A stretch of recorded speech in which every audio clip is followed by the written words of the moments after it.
Hello, everybody. Today we are at the Come Sit Down, Let's Talk table with these beautiful young ladies. We're going to have the daughter talk, and I had to kick my mama out because we're going to just discuss some things among each other where all the time we can't really express to our parents. So we're just going to take this time just to feed us to each other and feed into those who are watching as well. All right. So we're going to just pick a question out of the box and see exactly what we're going to discuss. I'm going to let Chanel pick because I don't want to cheat.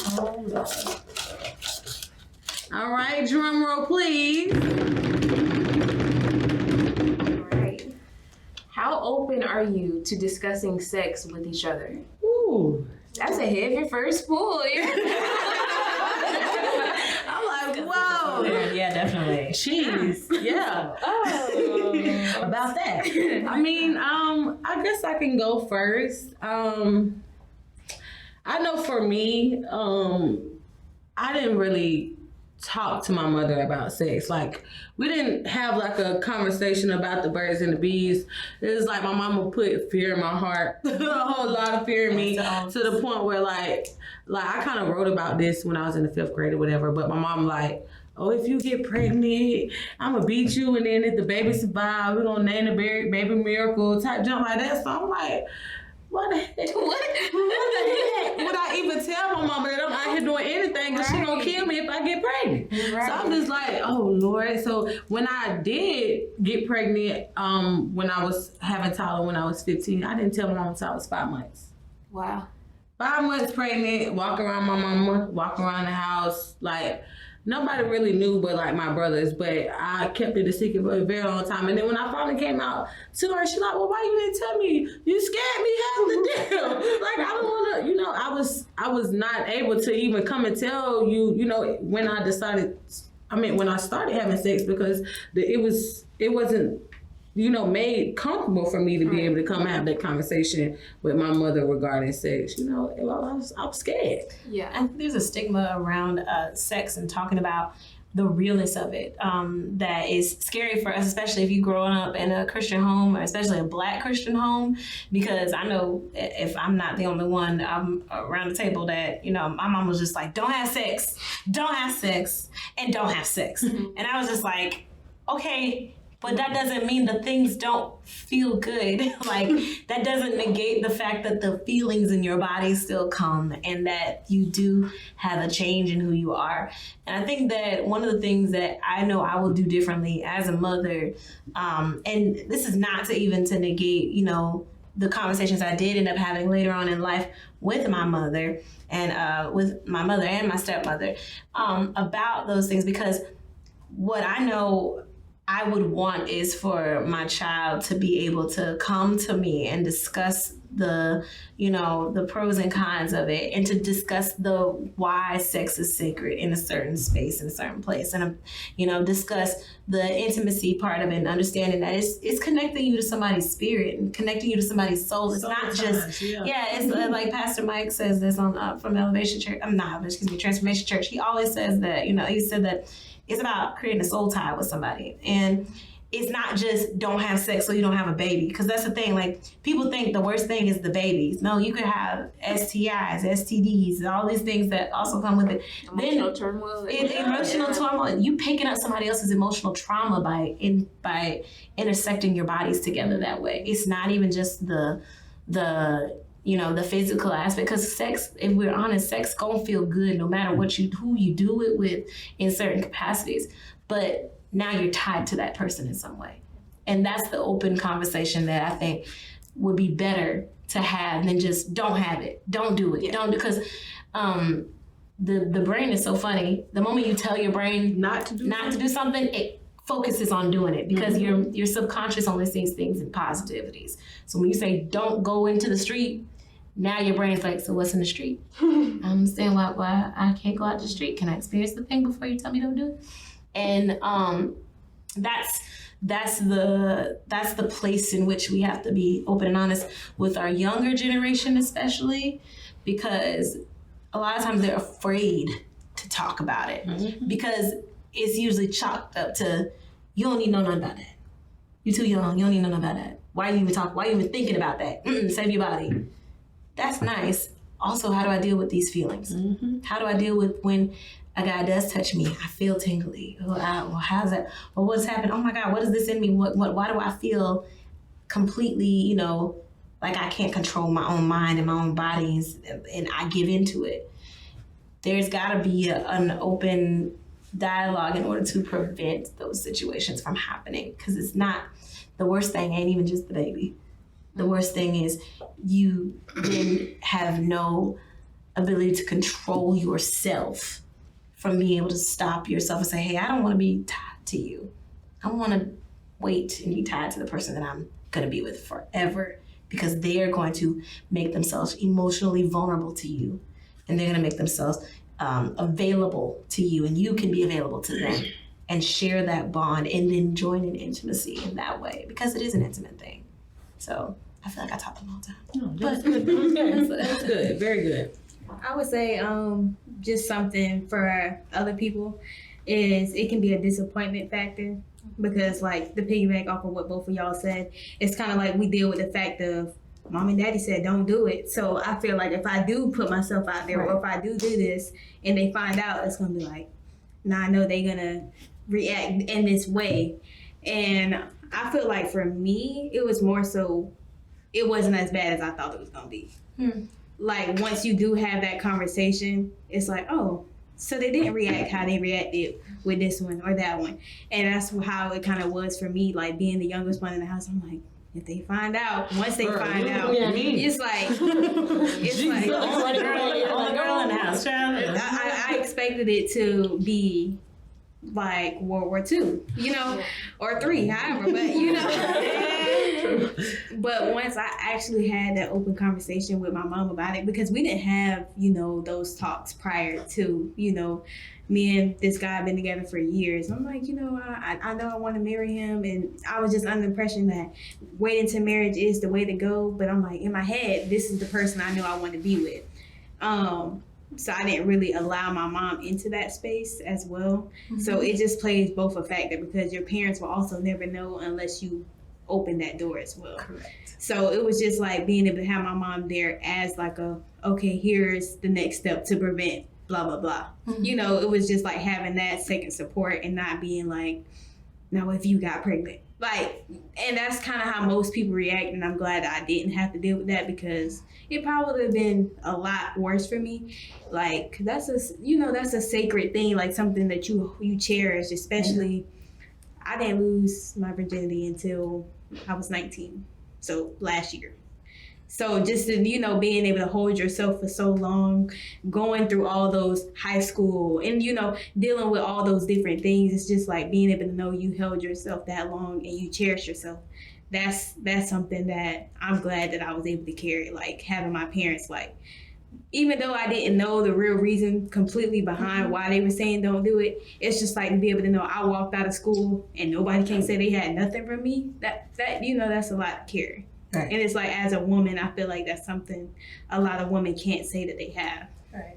Absolutely. So it just puts a different, different perspective. I think this would be also powerful for us to get the younger ladies' perspective, because I know I'm 28, 25, 20, and 30. And like, we got two, we got one about to graduate from high school and one that's in middle school, and just becoming a teenager.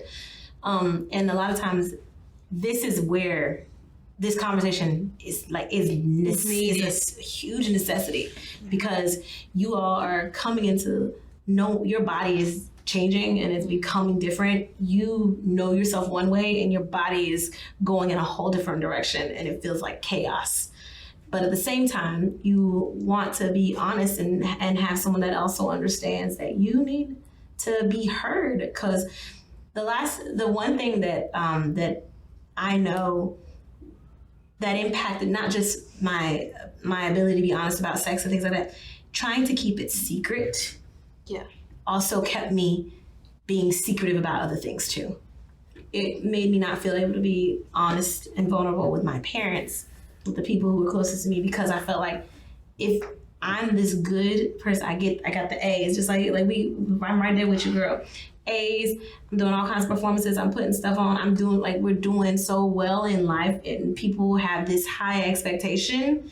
And then, but you also got this side of you that's like, but I'm also human, and I don't know how to tell you that this thing I struggle with, but I don't know if you really hear me or if you just shut me down.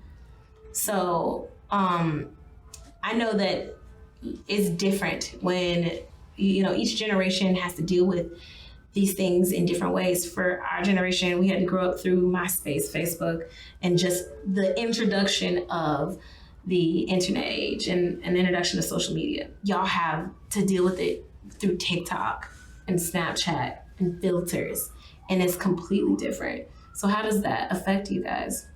I mean, it's like you were saying, like for me, like I've always been a person who's like, I've always had very high expectations around me. Like I've always been a person, I do everything and anything. Like you could name several things that I can do, and everyone always sees me as a very like, especially in my school, everyone's like, oh, well, Alexis can do everything and she can do everything well and she's just great. Like Alexis is great. Mm-hmm. So it's like, for me, like it is like sex and all that stuff for me is like a very like a topic that I just don't talk about, because then it's like, oh, well then everyone's going to think something else and they're going to be like, oh, well maybe Alexis isn't that great and maybe she's not that great at everything.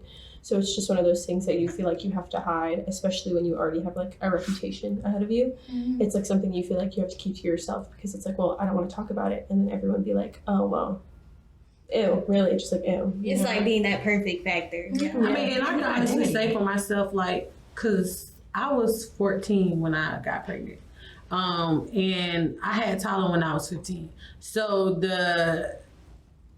being in school, like I was in the 8th grade. Mm-hmm. Like, so I'm like, you dealing with the fact of, oh, that's not what you want to talk about because you can't. But on the other side, I'm dealing with it like, oh, I don't have no choice to talk about it. And there's nothing that I can do to change the situation because this is, what's happening. This is what I've decided, to choose to do. I ain't gonna lie. My parents did ask me if I want to have an abortion, and I decided not to.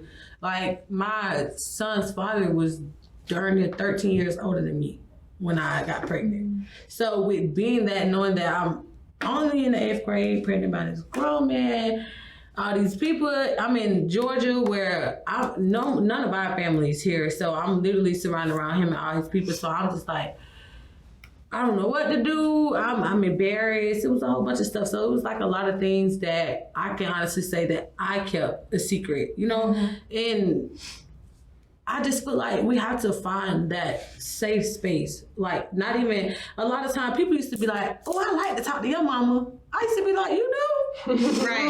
Like, you do? Like, I like to talk to your mama. But in ways I learned, like certain, I don't really know how to explain it, but like, I just felt more comfortable in certain situations being able to talk to somebody else versus than my mama.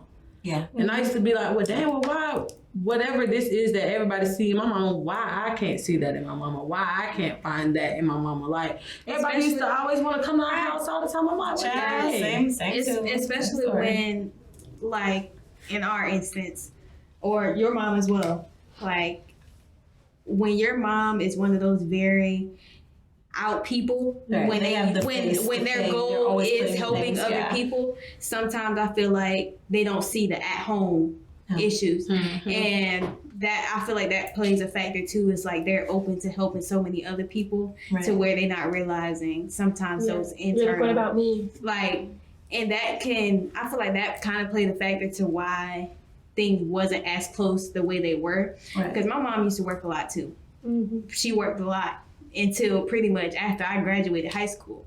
So it's like now we're at a point to where we can, reunite and have those conversations and do those things that we wasn't able to do back then, Right. Did you have anything you wanted to say? No? Okay. All right, so we're going to go ahead and pick another question. Go ahead.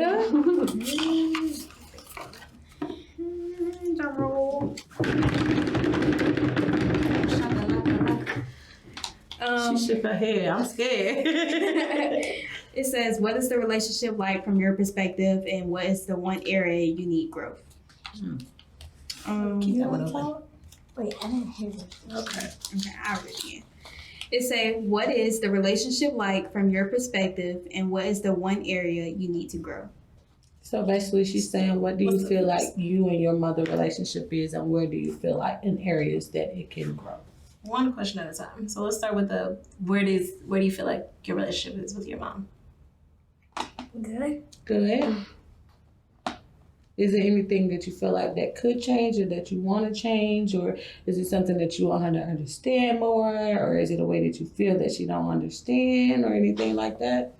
No. Okay. I'll go. Okay. I would say the relationship with my mom it's really good right now. Simply because we're coming to the understanding that I am a young adult as well. So it's not just you're my mom, I'm your daughter type of thing. It's like understanding each other as I'm a human, you're a human, I go through, you go through.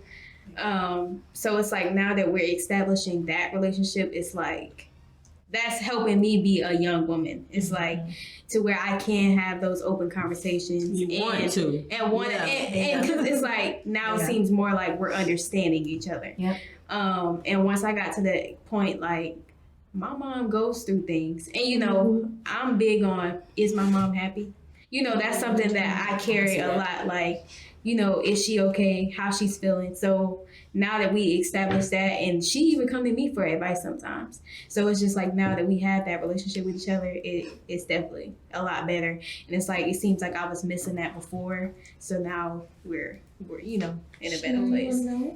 Yeah, I feel like my relationship with my mom has improved significantly as I've gotten older. Excuse me, I'm sorry. Bless you. Because it's like the older that we get, the more we learn to establish boundaries and the more comfortable we are with saying, hey, this is the way that we communicated when I was younger. To be honest, it didn't really work for me. Like, I'm not you and you're not me, and I'm going to do things my way. I appreciate your opinion and stuff, but it's like, thanks for nothing. Thanks for noticing. And I feel like she's been super receptive here lately when I'm saying, hey, I'm going to do it this way. Yeah. So that's been a huge game changer. I feel more comfortable, like in my adulthood, being myself, venturing off, trying things that scare me. And it's like, it feels good to have a better relationship with her, to where I'm more comfortable having these conversations that may not be comfortable. But yeah. That's awesome. Yeah, I can honestly say, it don't matter. You already talking. Okay, I can honestly say that mine has gotten better, like tremendously, like, because one, I had to relearn myself all over again. The person that I was 15 when I had Tyler is not the person that I am now being at 25. So it took me a while to honestly bring myself to the point where I'm like, okay, you're becoming an adult. There's certain things that you honestly have to look into yourself and let go of the things that you might feel like your mama didn't do. Yes, my mom has apologized to me multiple times. So I had to really bring myself like, okay, so I want to start, communicating better. So I learned to listen. Like I'm always, like I was telling him in the highway, we was having a mini conversation. I'm like, I'm always quick to speak. Always. But I'm learning through this time in my life, I'm saying this is my developing period, because this is where I'm developing everything right now. Yeah. So I'm learning to listen, don't always be so quick to speak, and just not beat myself up. Like, because I used to be like, okay, well, I know my mama is held to this certain type of standard. I know who people look through my mama for. So I need to, accustom myself to a certain way. But that's why I said about it. I'm probably my mama's wildest child. And I'm not saying that because I do anything bad, but I'm myself. I'm more open. I like to take advantage of different things. And I can honestly say through these years, like, my mama has helped me a lot. When she said I call about everything, I call about everything.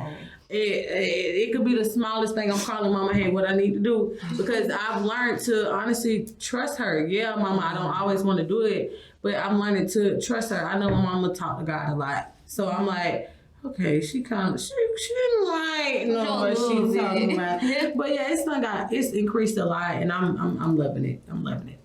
Lexi? I think the one thing about the relationship with my mom is, I know, even like all of you guys, like I know you've seen like how me and my mom like interact with each other, and everyone like loves it so much, but like I think sometimes like it's just interesting how much other people love our relationship, and then it's like the relationship I'm in like when no one else is there. Yeah. So I think that's like hard to like understand, because people are always like so easy to be like, oh, like I love how you and your mom are, and I love how like you guys like are like, so fun, you guys act like you're friends, but like it's so different when, like, especially now that I'm 18, I'm like going through a lot of changes where I'm like, well, this is who I am. And it's like my mom was saying earlier about like how she has to let go of her expectations. It's like one of those things we're struggling with right now, because I'm telling her, I'm like, no, this is who I am, and I'm not going to change that. And she's having a hard time like understanding that and accepting that. And I understand that. It's not like I'm like, oh well, you're a terrible mom for like not doing that. It's just like a hard thing on both of us. So it's like right now, like our relationship is like, it's still good. It's just hard because it's like you're trying to accept me and I'm trying to accept that you're having a hard time accepting me. It's relearning. So it's like, it's hard. And I know that she loves me, and I know that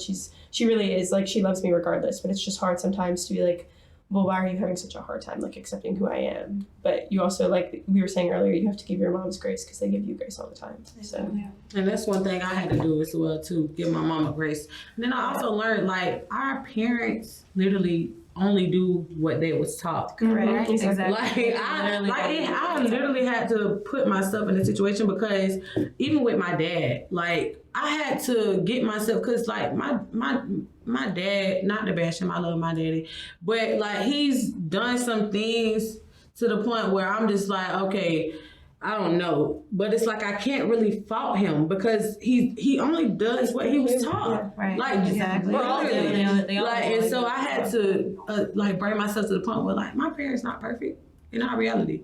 They go through like I go through. But it's like, and I had to realize that with everybody have their own story, their own struggle. Like it just comes to a point of having those right people, in your corner, because it's hard out there. And it's not easy. And I feel like, sorry. No, I'll answer the question last. Okay.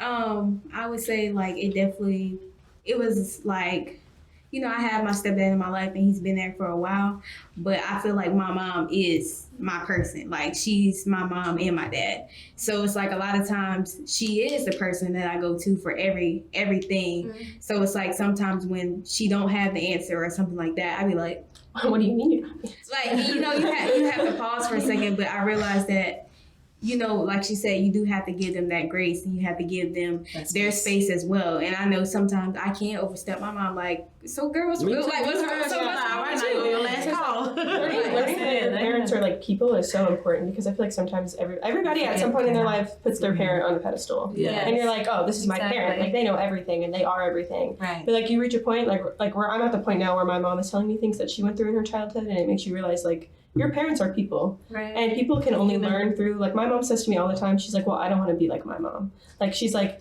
yes, I'm going to mess up sometimes, but I'm actively trying to be a better mother than my mother. Yeah. And I think it's important when your parents like tell you that specifically, and they're like, hey, like I'm trying my best and I love you. And that's all you can really ask them to do, because they're human and you're human and everyone's going to make mistakes. Yeah. So I think I'll wrap up this with my response, and I'll let you guys piggyback off of, I think I'm at this place in my relationship where I'm learning how to honor my parents and honor their perspective.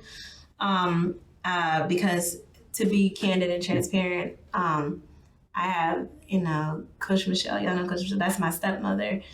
The way that we were put into, knowing each other at the time, I was bitter and I was upset because of the split between my father and my mother. And the way that they ended up getting married, the reason that I'm so close with Victoria is because in the midst of all of the celebration and everybody being so happy and everybody being so, oh, we're so glad Mechelle and Cedric, they getting finally together, no one stopped to ask me how I was, because I was experiencing, my parents had just been divorced 6 months. So now he's happy again all of a sudden. And so there was a long period where I held bitterness to my mom, my father, and Mechelle, where I just could not see them as those humans in development and growth who needed grace like I need grace every single day. And now my relationship with them is a place of finding honor and finding strength and finding understanding, because I've watched them grow in each other. I've watched, all my parents, essentially, I've watched them all grow into better people and to understanding each other and try to understand and get to know me again, because I'm different. There are things that my parents are like, well, Tori likes to do da-da-da, and I'm like, I'm not so much anymore. I don't like it no more. I'm not that person.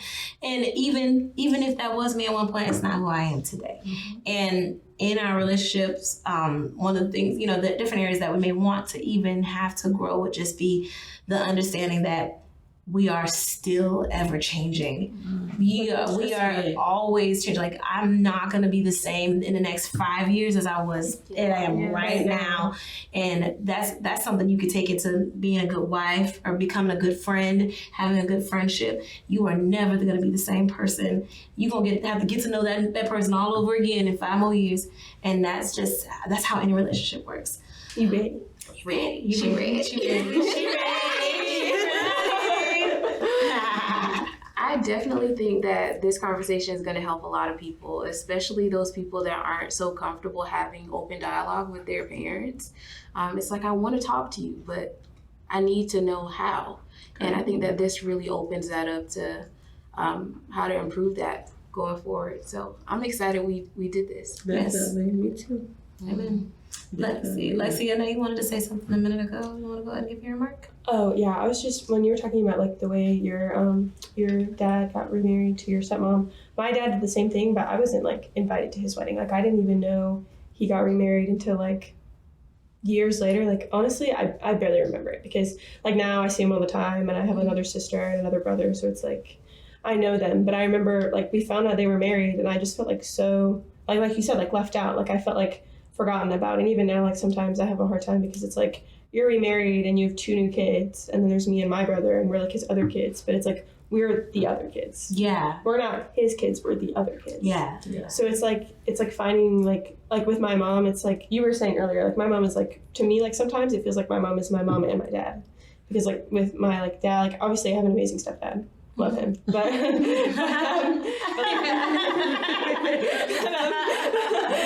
it's just I grew up with just my mom. Like, I grew up with my mom and my 2 brothers. So I found a lot of like just everything I needed, I felt like I could find in my mom, or I could find in my older brother for the longest time.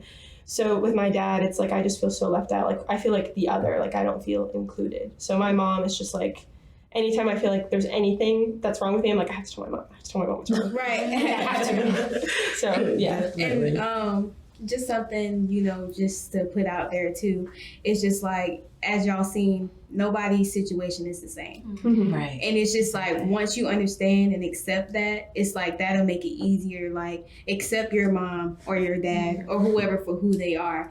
And once you transition into a different place in life, things will get better, and those conversations will come easier.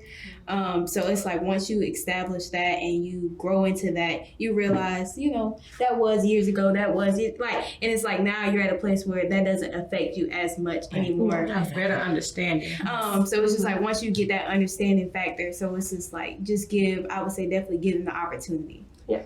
It's all about honor. It's all about honor. And this concludes another fantastic episode of Come Sit Down and Let's Talk. We have had a great conversation with these beautiful young ladies and women, and we are so excited for the growth and for the love that's going to come from everyone who hears this conversation. So on behalf of Miss Get You Together, We'll see y'all next Thursday. Same time. Back channel. With Embrace You, I found a career. At Embrace You, I found a family. At Embrace You, I found me. Are you the strong friend who's always giving advice? Are you the one always mentoring and coaching?